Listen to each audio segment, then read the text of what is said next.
नमस्कार दोस्तों, PK live trade analysis YouTube channel पर आप सभी का स्वागत है।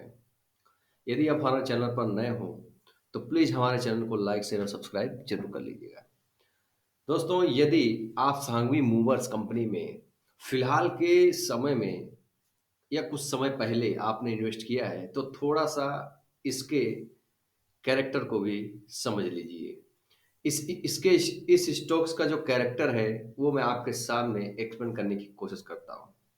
इन केस ऐसा हो सकता है कि ये फिलहाल में एक अप रैली तो बनाता हुआ नजर आ रहा है, लेकिन हल्का सा और अप में जाने के बाद ये एकदम सडनली हमें गिरावट की तरफ भी जाता हुआ नजर आ सकता है।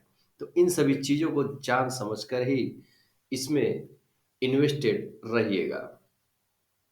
अगर निचले स्तर से बाइंग किए हैं आप, तो अब भी वो समय है, आप इस पर प्रॉफिट बुकिंग कर कर निकल सकते हैं। तो आइए इसके कैरेक्टर के बारे में थोड़ा-सा एनालिसिस करते हैं। तो देखिए,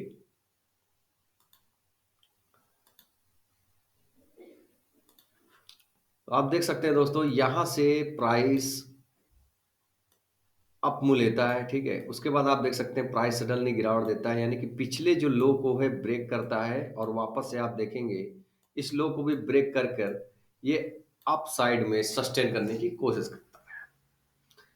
फिर आप देखेंगे कि अपने पिछले हाई को ये ब्रेक ना कर कर पाने के कारण वापस से नीचे आता है और आप देखेंगे अपना जो पिछला लो है उसके भी हल्का और नीचे लो लगाने के बाद ही वापस अप में जाता है।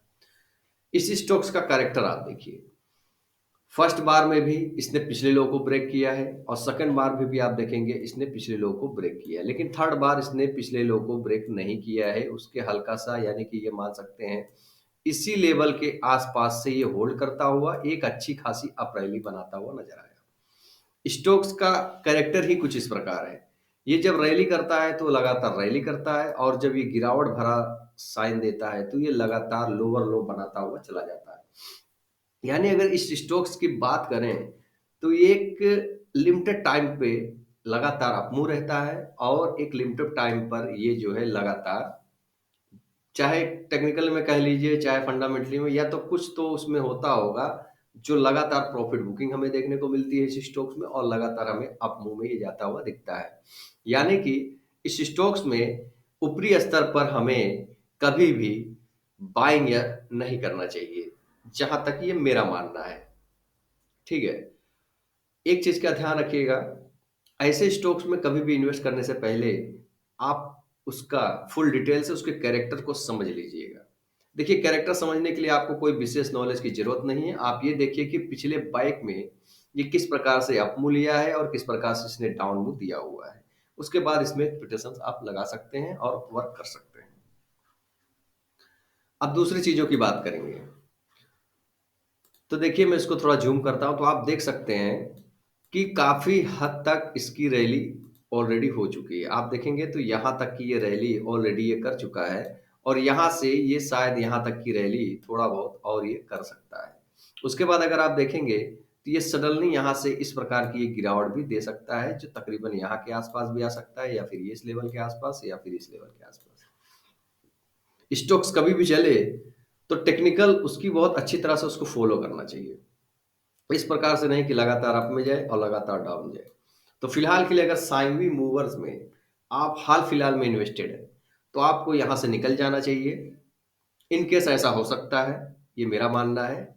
आप अपनी समझदारी के हिसाब से आप समझिए कि क्या लेवल पे ऐसे हो सकते हैं या नहीं हो सकते, क्योंकि कैरेक्टर के बेस पर अगर बात करें तो बैक में ऐसा हो चुका है। फिलहाल के लिए अगर हम बात करें तो इसमें आप 2 से 4-5 दिन का व्यू बना सकते हैं। तो टारगेट दोस्तों 335 का आप हिस्सा ले सकते हैं, ठीक है? 335 रुपए का आप हिस्सा ले सकते हैं और 345 का लेवल के एबव में जब ये हमें ट्रेड करता हुआ नज़र आए, तो आप इसमें बाइंग कर सकते हैं, ठीक है? यानी कि 345 के एबव में ये बाइंग अगर देता है, तो आप तकरीबन इसमें 360 रुपए से लेकर के 365 रुपए के टारगेट के लिए आप इसमें बने रह सकते हैं। बस इतनी ही अपॉर्चुनिटी इसमें मिल सकती है शॉर्ट टर्म के लिए, 2 से 4 दिन के लिए। अगर एसल होना होगा तो हमारा 335 रुपया यानी कि 10 रुपया, फिलहाल 11 रुपये के आसपास हमारा एसल होगा। 10 से 11 रुपया और हमें टारगेट तकरीबन 14 से 20 रुपए के आसपास का हमारा टारगेट होगा। तो इतनी ही अपॉर्चुनिटी इस स्टॉक्स में है। क्योंकि दोस्तों ये स्टॉक्स का जो कैरेक्टर है उसके हिसाब से मैंने इस स्टॉक्स को देखा, काफ़ी अच्छा ब्रेकआउट लेवल पे लग रहा था कि ब्रेकआउट जैसा इसका सिनेरियो बहुत अच्छा बन रहा है। लेकिन इसके कैरेक्टर को देखकर मैंने इसमें इन्वेस्ट करने को इग्नोर किया। तो उम्मीद है मैंने जो बताने की कोशिश की वो यदि आपको अच्छी लगी हो तो प्लीज़ चैनल को लाइक, शेयर और सब्सक्राइब ज़रूर कर लीजिएगा, क्योंकि इसी प्रकार का इन्फॉर्मेटिव वीडियोस आपको हमारे चैनल पर मिलता रहेगा।